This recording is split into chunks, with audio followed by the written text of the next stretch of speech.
So we're going to begin with talking about how marriage and family creation has become a privatized issue instead of being a public issue.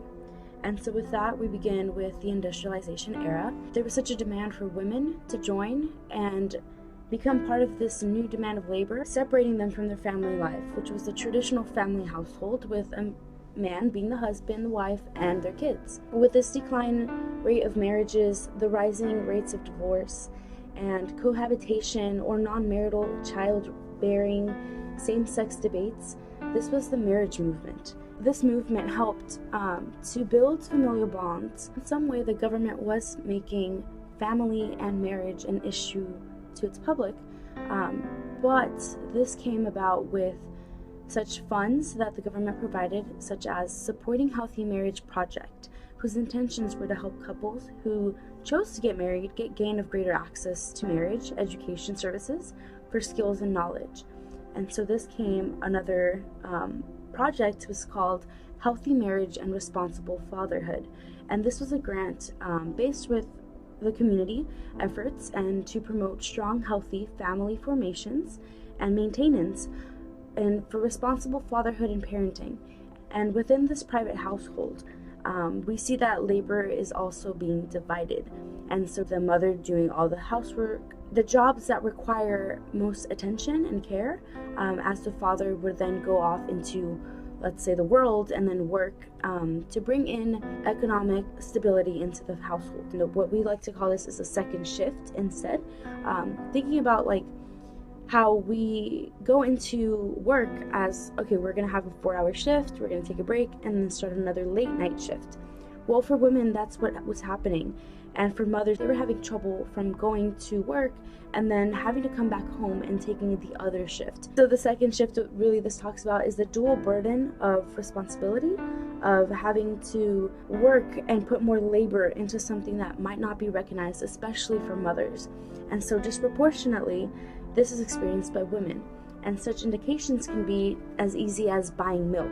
If a child never notices who buys the milk, but knows that it's there, the moment the mother stops purchasing that milk, then it will be recognized that she was doing that labor that isn't being paid for, and it's invisible.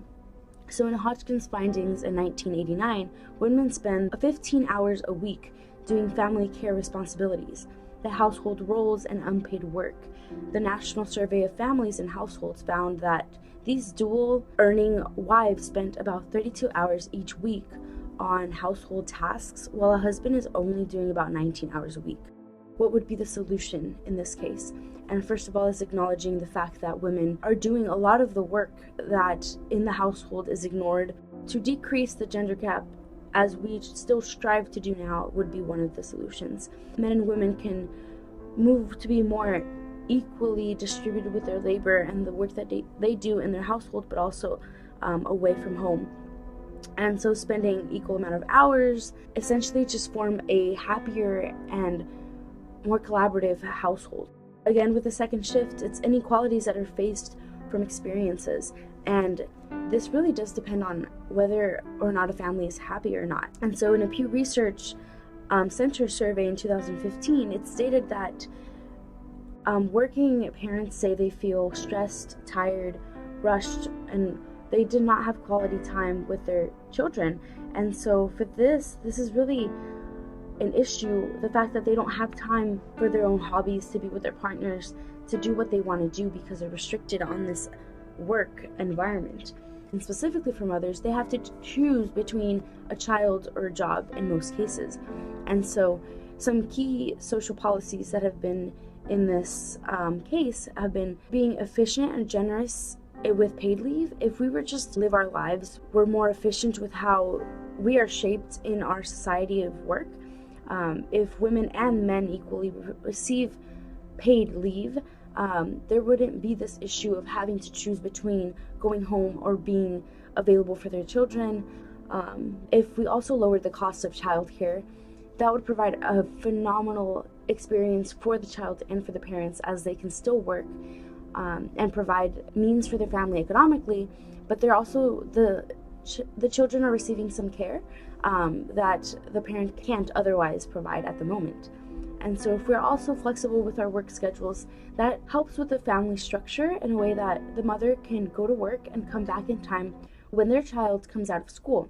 And so this helps with the whole dynamic of being present in the family and in their own children's lives. And so some policies are actually very limiting.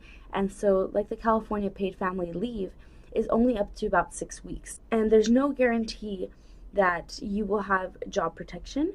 It's very interesting to see how in interview questions or in an interview overall, if a woman is asked about becoming a mother anytime soon, there's already that stigma that, oh, she's going to leave our company, she's going to leave our industry.